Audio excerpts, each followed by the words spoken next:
How you doing? How you doing? I'm your handsome, slender host, Chris Williams, and today we will be talking about Southern University transfer portal and Terrace Graves. Coach, I'm blessed and I'm elated to have you here. How you It's doing? me. It's me, Coach 67 Sports TV. Shout out to the awesome and amazing LDBC, Lions Den Boston community. Shout out to the greatest university in the world, the Southern University, home of the mighty Jaguars. I'm thrilled and elated that you invited me onto your platform. I appreciate you to the highest. Let's get it. Yeah. So, Coach, Terrance Graves is the 21st head coach of Southern University. As you know, the 20th head coach, Eric Dooley, has been fired ever since like 2 months ago. He was fired. Yeah. So, do you think this was a good hire, or do you think Southern they kind of rushed this? Me personally, I think it was a good hire. I know a lot of the outside media, like after the Prairie View game, once Southern really made it official that they was parting ways with Coach Dooley, a lot of outside media, basically they were saying that it was a hasty, irrational decision, but it was time for Southern to pivot and transition and go in a different direction. The reason being is because the offense, to say it was mediocre would be an understatement. That's first and foremost. Second of all, Coach Dooley was stubborn. Yeah, He really wasn't willing to change. yeah, But more than anything, I think his lack of accountability and his like passive, like laid back attitude rubbed Jaguar Nation the wrong way. Now, in terms of Coach Terrance Graves, I think it was a good hire. I mean, I know it's not a sexy hire. It's not a big splash hire. yeah. However, I think it's what Jaguar Nation needs. Mm, Now, I know a few of my subscribers on my channel, basically they was talking about how when he was a defensive coordinator in '06, how terrible Southern's defense was. However, he was the defensive coordinator at that point. At this point, he's the head coach. So I think he's going to be in a position to recruit the players that he wants yeah, and put them in position on his defense. So I think more than anything, I think it was a good hire. yeah, Considering the landscape that really their top choice was Chennisberry, from what I'm understanding. yeah, He chose South Carolina State over Southern. And one of my coaching friends pointed this out.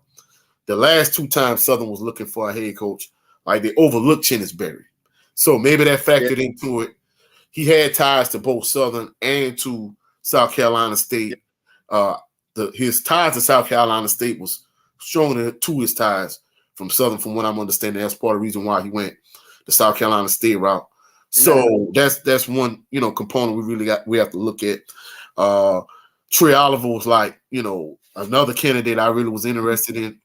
I think based on the way Coach Dooley left Prairie View, in the fact that Trey Oliver really wasn't even really interested in coming to Southern, they moved off of that. And then thereafter, if you look at Mickey Joseph and a lot of other candidates that they really were looking at, they were like assistant coaches on the FBS level that were making like more than 100,000 more than what Coach Dooley was making. mm, And for them to come to Southern to be a head coach, even though, like, say, for example, Jabbar Jalouk. yeah, Jabbar Jalouk is a running backs coach for the University of Florida. And, he played for Coach Richardson on the mm, first SWAC and Black National Championship team. But for him to leave the University of Florida and come to Southern, he would be taking like $100,000 pay cut. And yeah, in addition to that, when they did try to hire, from what I'm understanding, they tried to hire him before they hired Coach Dooley. He wanted more money for his assistant coaches. But the way Southern, from what I'm understanding, the way the pay structure is, if mm, you want to pay your assistant coaches more, you have to get paid less. So he didn't want to take less money, but he also wanted his assistant coaches to get paid more. So that yeah, was the reason why he never considered Southern. So yeah. I think under the circumstances, I think it was a great hire. I mean, you taking a bad situation and you making the best of it. Yeah, and I'll tell you this, Coach. You see with the administration, there is politics. You can either see this with Odoms. They didn't want to pay him like the way that he should be paid because of the the four appearances to SWAC championship, but never winning to Alcorn. And they felt like we should have won more because a lot of the games, even with Odoms, we were always close with Alcorn, but it was always we lost. Yeah, yeah. A lot of instances, whether it was the Darius Skelton, like the fumble he had in that 2019 SWAC championship game, Mhm. like it was huge. No, it was never like, Alcorn just constantly just beat us down, beat us down, beat us down. But the fact that, you were losing close games in that fashion, like a lot of members of Jaguar Nation, they never really fully bought into Coach Odom's. But when you consider the fact that he was only, if you'd have gave him the pay raise that he wanted, like he still was getting like 60,000 less than you ended up paying Coach Dooley. And Coach Dooley went to back-to-back SWAC championship games, but he lost both. Coach Odom won a SWAC championship. Yeah. So to me, I think the smart thing to do would have been to just give him the money that he earned, but it didn't happen. So that's the reason why we're in the situation we're in at this point. Yeah, but I just feel like, hey, with Terrance Graves, he's coming from Grambling State University, but he was also a player back in 1994 at Southern, but Yeah. also had some coaching experiences, special teams experience, coaching. But I feel like the thing I like about Terrance Graves about this hire is he holds the players accountable. You know. I mean, that's a big thing from a coaching perspective because, as a middle school coach myself, I've seen instances where certain coaches have like the pulse of their team and they're able to hold guys accountable. Whereas in other instances, like coaches really, like the kids really don't respect this coach as much as they respect that coach. So I think that's one thing that really is going to help Southern if he could hold the players accountable. Because I pretty much went to all the home games this year. I went to the Bayou Classic. In addition, I went to the Alcorn State game. And one thing about, being at Alcorn Stadium is basically Jack Spink's Marino Chasm Stadium there's no track around the field the way it is at A.W. Mumford Stadium. So the field is a lot closer to the fans. The fans are a lot closer to the field. And basically there were a couple points during the game where he tried to like rally the troops, but it kind of seemed to go like in one ear and out the other, in the fact that even after he talked to him, like they still were getting like unsportsmanlike penalties, still getting personal fouls. It was like, come on, man, like this team is too undisciplined to be successful. I mean, even with discipline in anything, man, you have to really, how can I put this? You have to really trust that person that they're gonna actually do their job and things like that. Yeah. All right, coach. So the transfer portal, right?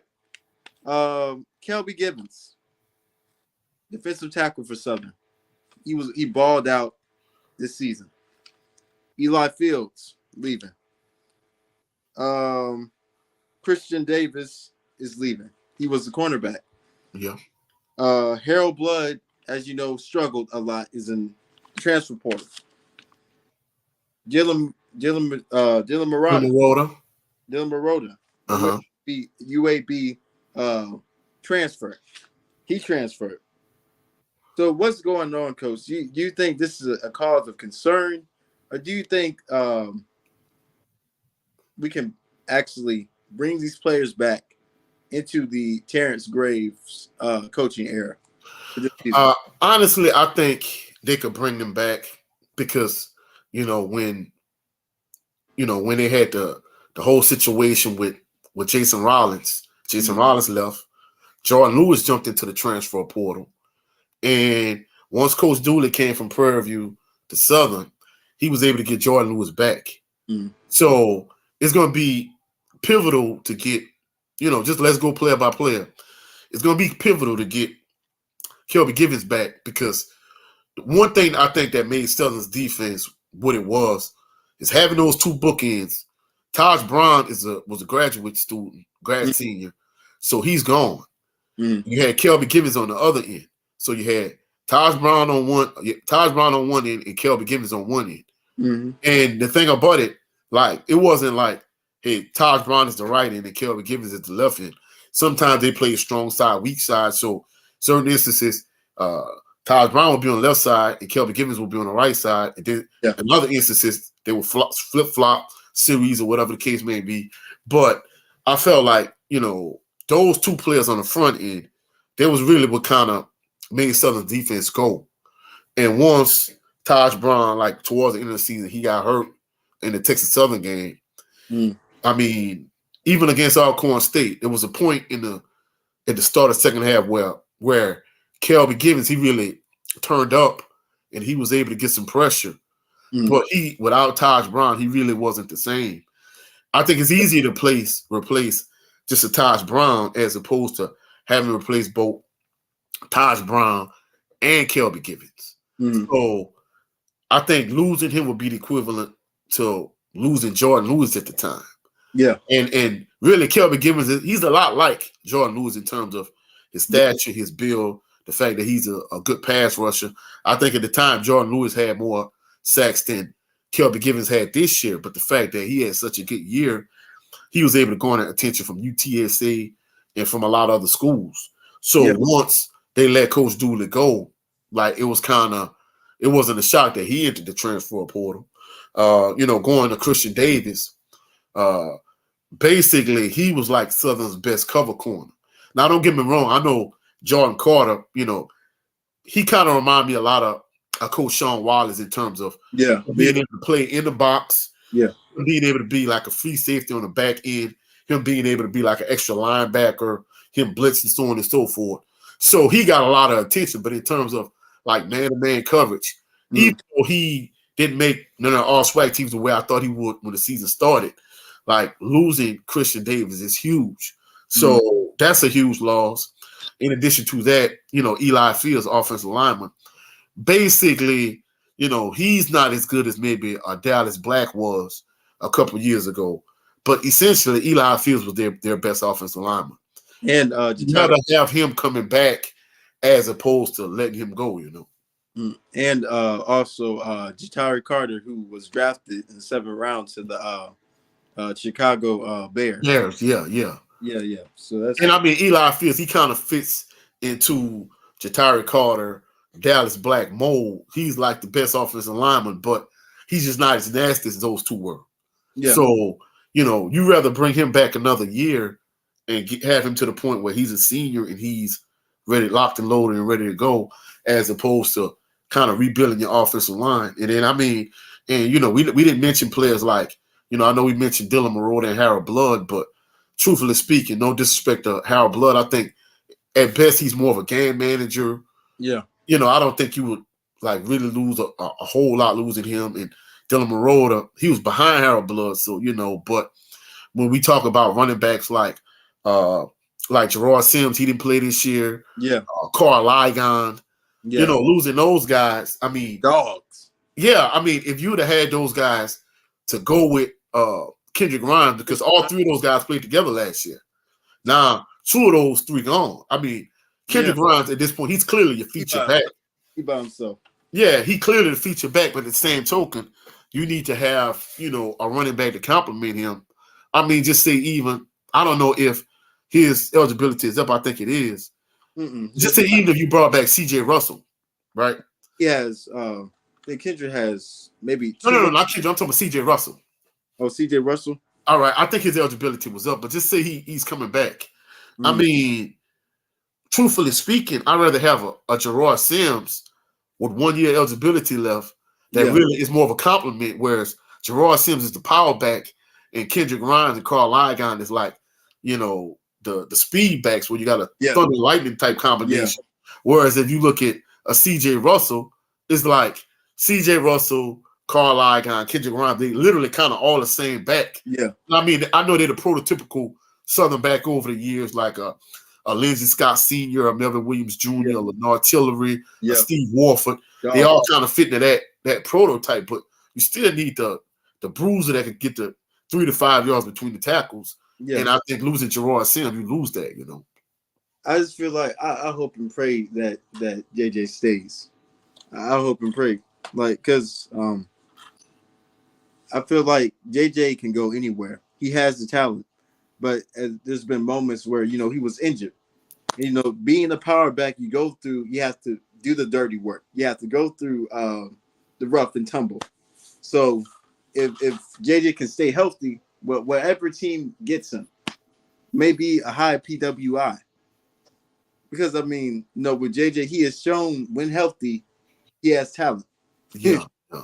So, but yeah, and I mean, just to kind of like put the cherry on top, not only the fact that he's a good back, but the fact that him and Kendrick Grimes, they kind of like a perfect mesh in terms of thunder and lightning, whereas you have like a Reggie Bush and a Lindell White type combination. Yeah. That's what you want, where you have two backs that really can kind of complement each other and feed off each other, as opposed to having like all the same cookie cutter type backs that kind of do all the same thing, Yeah.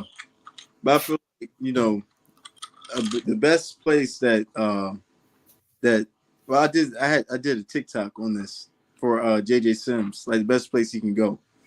Norfolk State, South Carolina State. South Carolina State doesn't have a running back really, because their power back, who was a freshman, who was like Miak, offensive player of the year, he's transferred in the transfer portal. Mm-hmm. So I think Texas Southern, because what's his name? It was a guy for Texas Southern, the running back, who was like the SWAC leading rusher. Uh-huh. He's left their program to go to the draft. He was a senior. Yeah. And then on top of that, Andrew Body hit the transfer portal. Yeah. So the fact that they have Fred McNair as their new head coach, Alcorn should have just, gave him a contract extension before the end of the season. But, that's my personal opinion. But the fact that they put themselves in that situation for him to go to Texas Southern, I think maybe some of those players that entered the portal, like Andrew Body, they may come back and you might be able to get somebody like you said, maybe a Gerard Sims. Maybe Gerard Sims, now he goes somewhere like Texas Southern. So who knows? Yeah. But I just feel like, if JJ goes to Texas Southern, they're going to be dominant. And Andrew Body to just put that cherry on top. Yeah, scary. That's going to be scary, Coach. Yeah, I agree 100%. 100% I agree. We're talking about the transfer of Harold Blood. Now, Harold Blood has shown moments of struggle, but also promise, like with UAPB, 18 out of 22. Alabama State, I think it was like 300-something yards during that game. No. I was looking at his stats. I mean, I'm going to be honest with you. Against Alabama State, that first drive was good. Yeah. But the rest of the game, if he threw for 300, it definitely don't feel like it. But against UAB, I mean, even that game, he played well.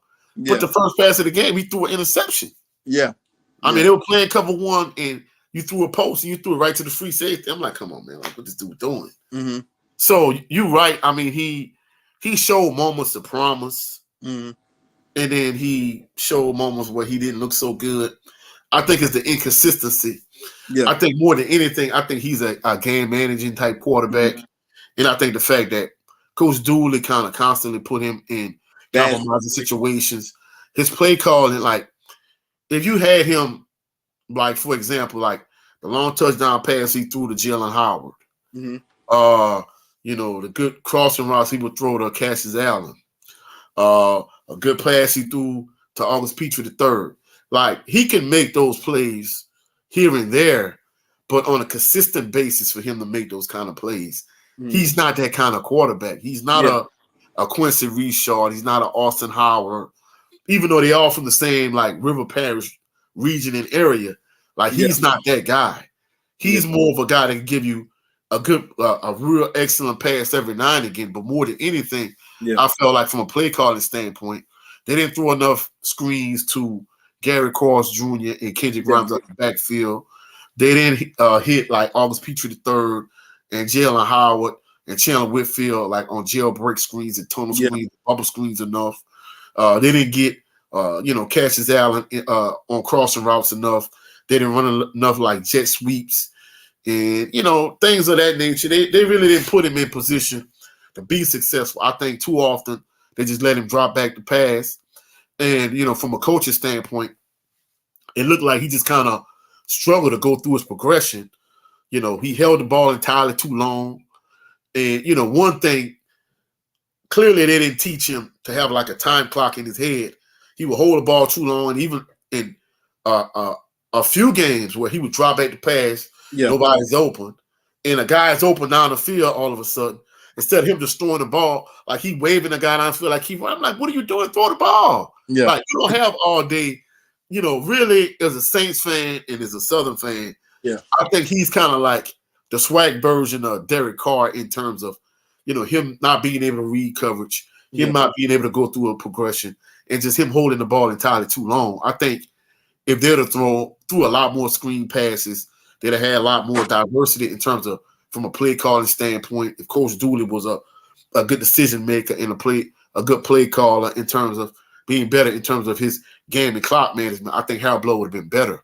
I think if he could go to a lower level program or even a lower level WAC school, like maybe like a Valley, a UAPB, a BC, Bethune-Cookman, if he could go to one of those type of schools and he has the right coach that would like groom him and put him in the right situation, I think he would be good. Or even, this might be a stretch from a talent standpoint. I don't think he's as good as a Jeremy Musa, but the fact that he's a 6-year senior, maybe if you give him a coach like Willie Simmons, I think if Willie Simmons could manage him, I think you would be decent in a good position. I mean, also, Coach. I mean, Musa is a game manager, but at the same time, Coach Willie Simmons is like Houdini with play calling. So he makes Musa look great. So it's just like if he can actually hone Harold's skill. I'm getting my words mixed up, but if he can like actually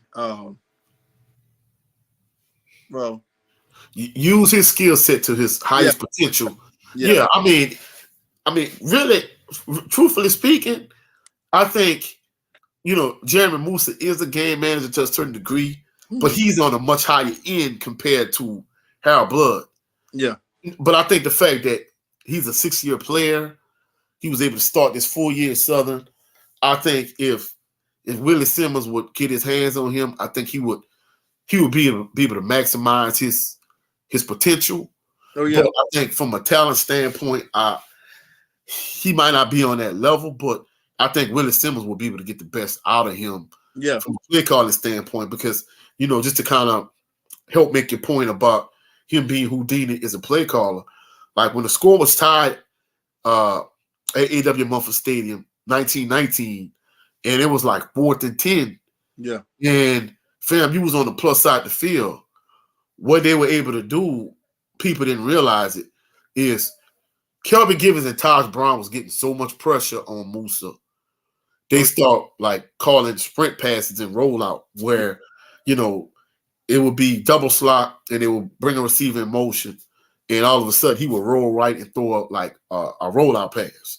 So on 4th down, he faked a rollout pass and he threw a dash screen back to the other side of the field. And I think they were able to get maybe 20 yards on that particular play. And it kind of gave them momentum. It's 4th and down. It was 4th down. You're on the plus side of the field, 4th and 10, and you were able to convert that. And thereafter, he ran the same play from different formation 4 times in a row after that, where he would line up in the eye and he would have like a wing back to this side. He would fake the ball to the running back and throw the ball to the wing back rolling out to the other side in the flats. He ran that same play 4 or 5 times in a row, and then eventually they scored. And then when Southern got the ball back at the end of the game, basically all Southern had was one drive left to go down the field and tie the game and send it in overtime, and they just couldn't make it happen. But that particular drive, it just kind of highlighted your point in terms of from a play calling standpoint, he did an excellent job. Yeah. And I feel like just like with Dooley, he couldn't make the adjustments. He couldn't. During the Alcorn game. I'm like, with the Alcorn game, we could have won that game if we were making the adjustment, or Willie Todden was actually putting Harold in the right position to win, basically. Well, I'm gonna be honest. I think in the FAMU game kind of highlights more of what you're talking about in terms of him being stubborn, him not being able to make adjustments. Mm. Because the week prior to that, they played against UAB, and I guess they restructured the offensive line, and they went more from passing the ball more to a running game, ground attack. And I think he at that point he made up his mind that Harold Blow would be more of a game manager. Mm. And he ran the ball a lot in that game.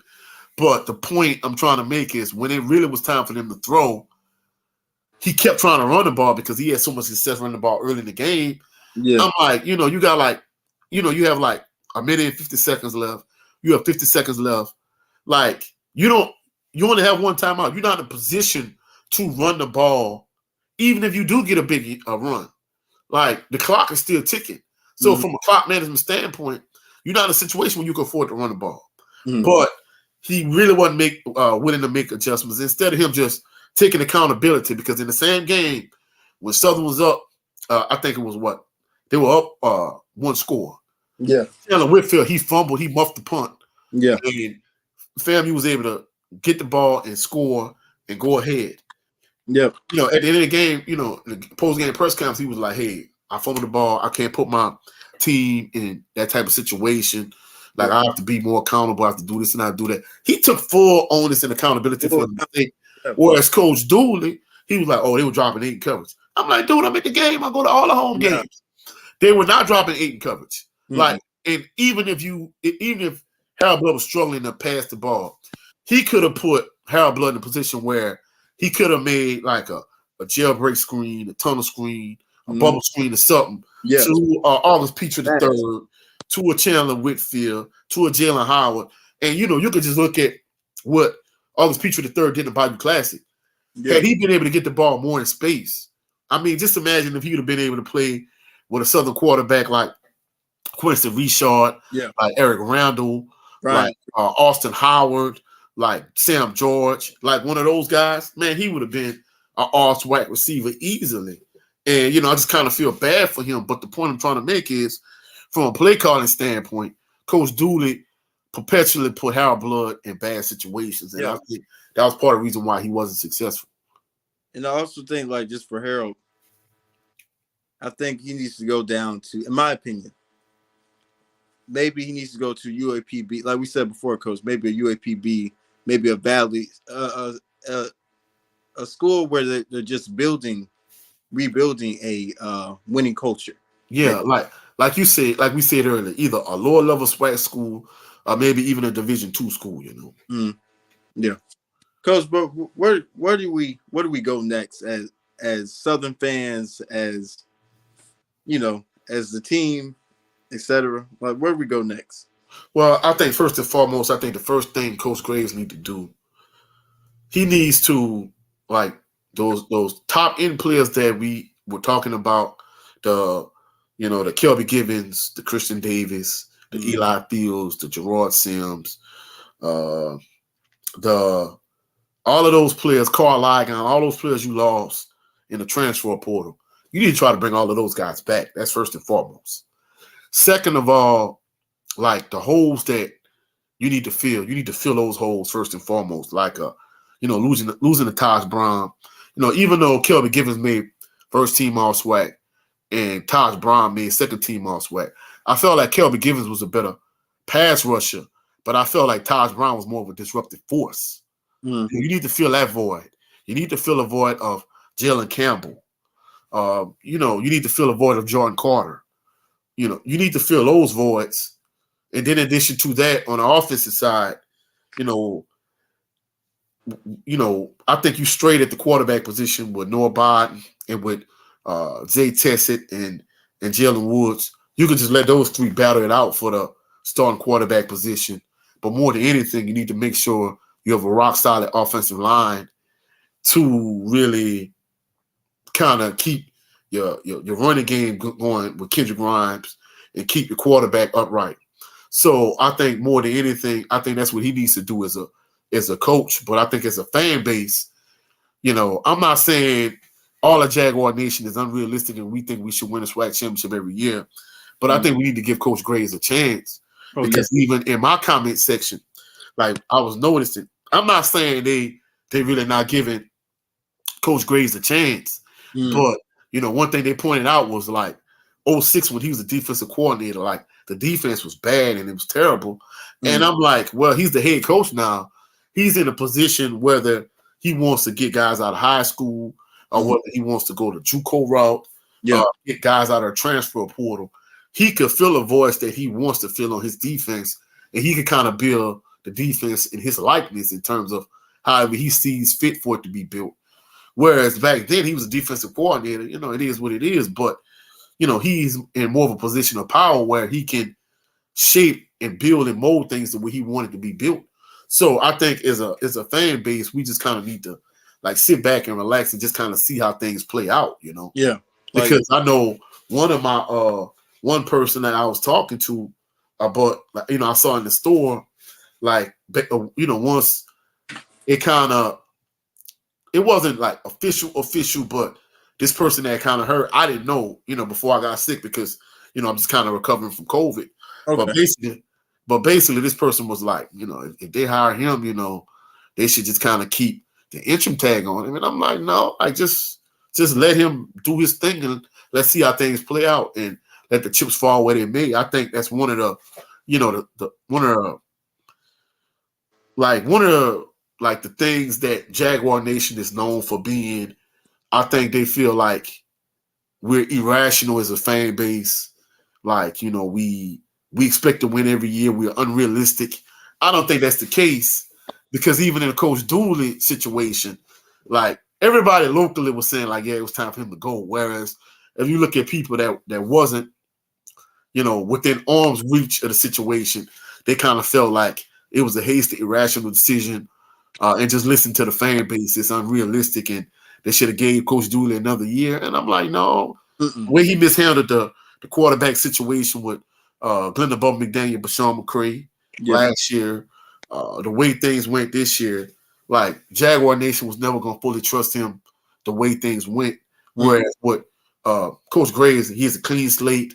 So let's start off fresh and let's not bring up things for when he was the defensive coordinator, X amount of years ago. Yeah, let's just start off with a fresh slate. Yeah, because I mean, hey, with Dooley, I feel like it was time for him to go because I was just like, man, if you want to keep the fan base coming through your doors, right, Coach, you need to fire Dooley.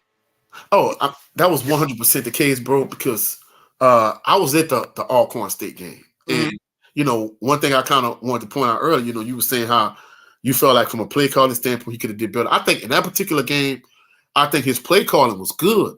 The problem was the fact that, the turnovers, Darren Morris, the ball deflecting off his hand, ricocheting and going like way in the air, and it resulted in the interception. That was Harold Blood's fault at that point. CJ Russell running the ball, him having like 3 good carries. And then all of a sudden, an Alcorn State defender rips the ball out of his hands and runs the opposite way 26 yards for a touchdown. Like, those things weren't play calling. And then once Southern really got into a hole, like, the way the game started off, Southern does their normal introduction. And the same way with the Bayou Classic, where Southern, the corner of the end zone they were going to, Alcorn State was at that corner already. And it was a lot of jaw jacking. It didn't escalate into nothing else. But during the game, it was real chippy. And as a result, during the course of the game, like Alcorn State players did a lot of dirty things.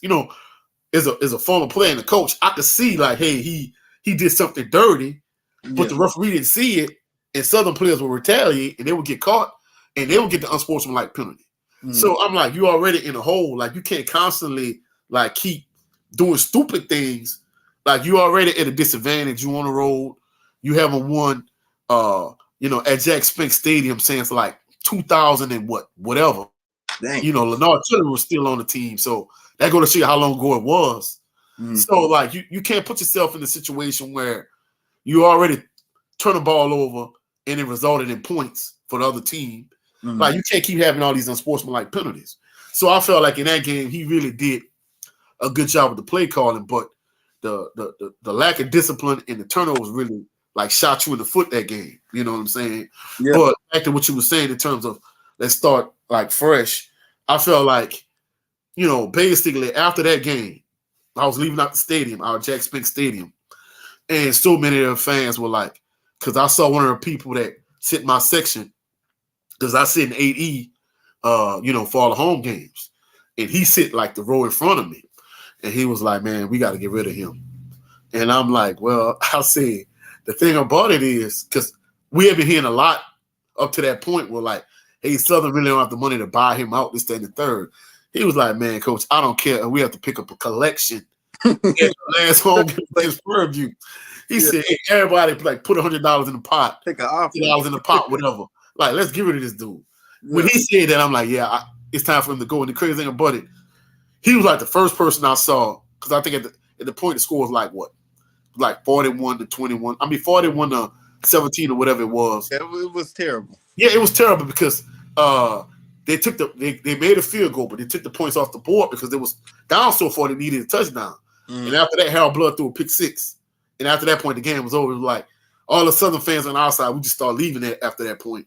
Mm. And he told me that, and then like I saw like 4 or 5 people in a row. In fact, one of the lady that goes to all the home games, I saw her, and I remember seeing her for Coach Richardson's last game, because there was hardly nobody at Coach Richardson's last game against Prairie View. And I remember she told me, like, hey, it's time for him to go. She said the same thing as we were walking out Jack Spink Stadium. We're like, yeah, it's time for Dooley to go because, this dude he trash, his play calling is terrible. The team doesn't have any discipline, so on and so forth. So I think after that point, it was kind of etched in stone. I'm not even gonna lie, like the last home game against Prairie View, it was calling, coach. Huh? He was making adjustments to be honest. He was playing for a job, coach, to be honest. Well, I mean, the thing about it is it wasn't like logical adjustments in terms of like the Prairie View game. Like, at one point he put Noah in the game, right? Yeah, and I'm like, you ain't played the dude all season. Like, why are you gonna throw him in the game all of a sudden? And he started playing well. And then you pull him, you put Harold Blood back in, then you put him in at the end. And I'm like, what are you doing? So I'm at the point now, like it was 27-21. I'm like, man, Southern offense is terrible. Yeah. Like you will leave your defense on the field. Probably the rest of it. They only had like 5 minutes left in the fourth quarter. Like we got up and left. So everybody, and of course, if you notice that game there, the attendance at that game compared to like the other games, like basically attendance was like real low. So like you were saying, the fan base was frustrated at the point. Hey, they kept him. There's no way you would get the fan support you would need, to be a profitable team moving forward. So it was time for him to go because like the fan base was frustrated with it, especially the way he mishandled the quarterback situation last season. They were never going to trust him after that point. So it was time for us to move forward, Oh no. Well, I feel like with Coach Julie, the only way that he can get another coaching job, I feel like he needs to go down a level. He needs to.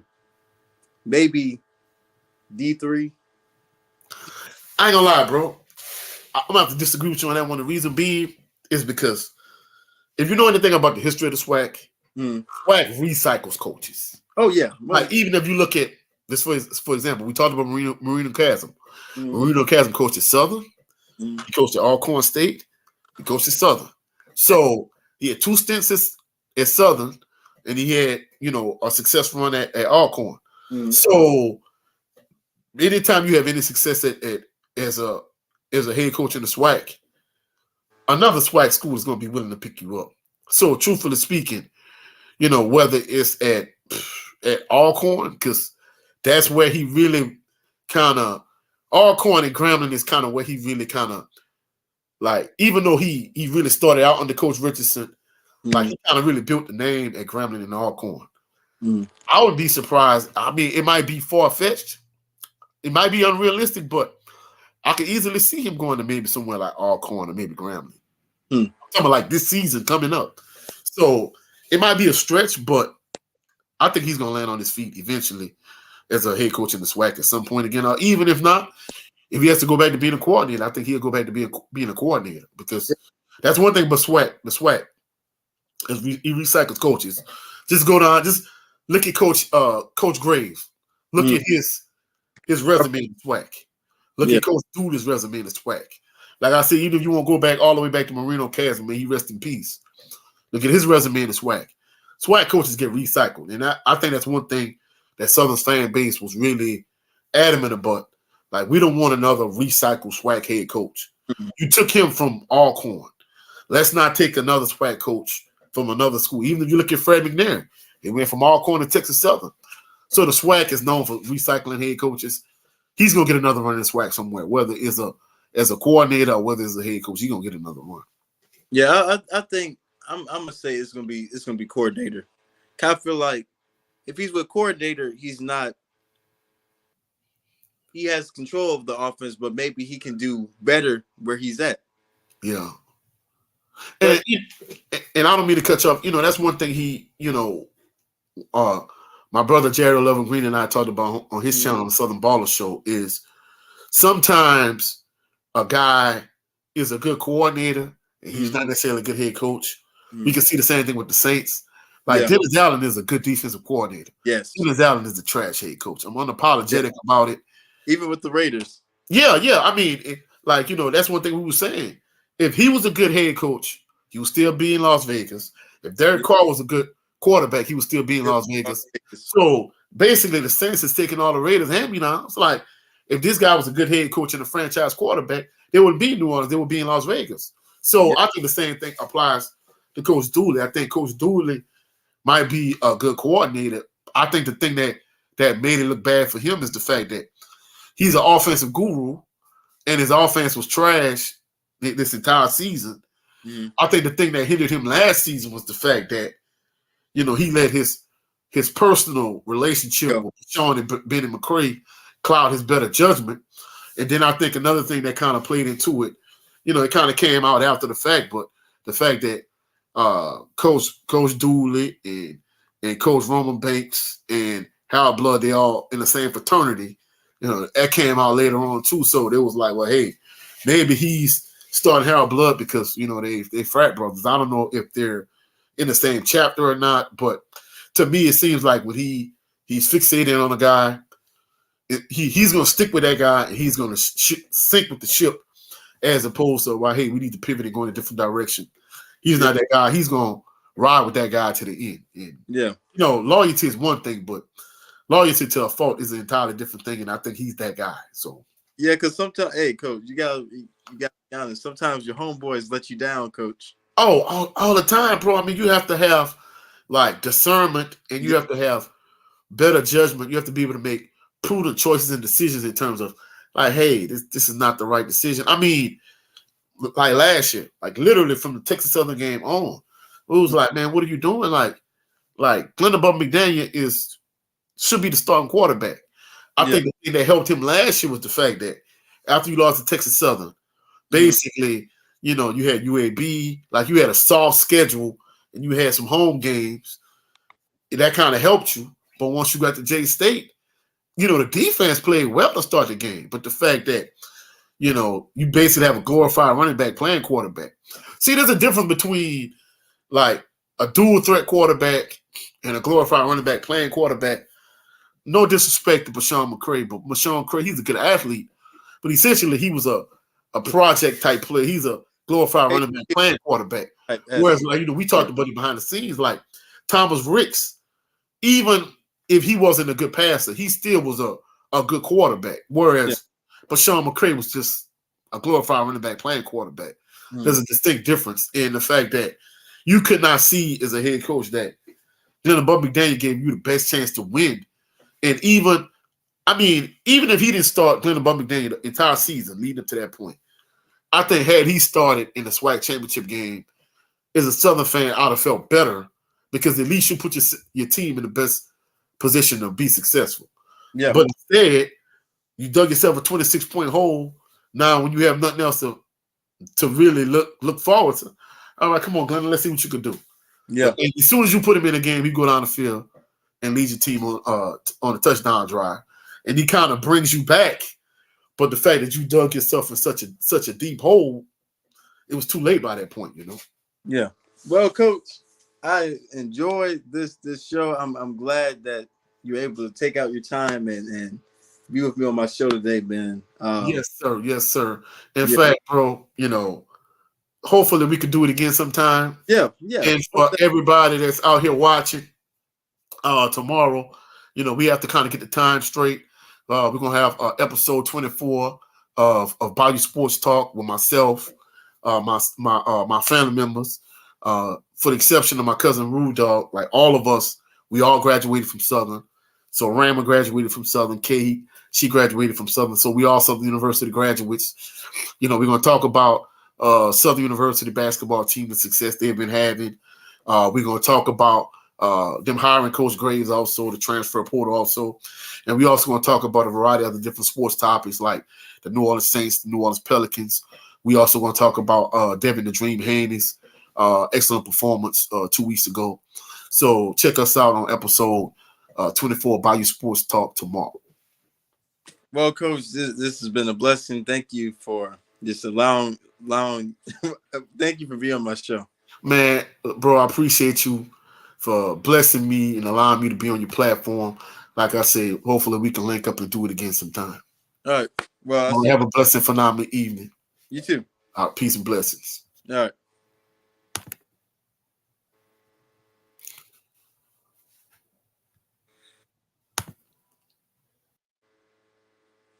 That was Coach 67 Sports TV. Like he said, tune in tomorrow on Bayou Sports Show. I'm your handsome host, Chris Williams. Jeremiah 29:11 states, "For the plans that I have for you, declares the Lord. Plans to prosper you, not harm you, but give you hope in the future." God bless. God loves you. Love you guys. Peace.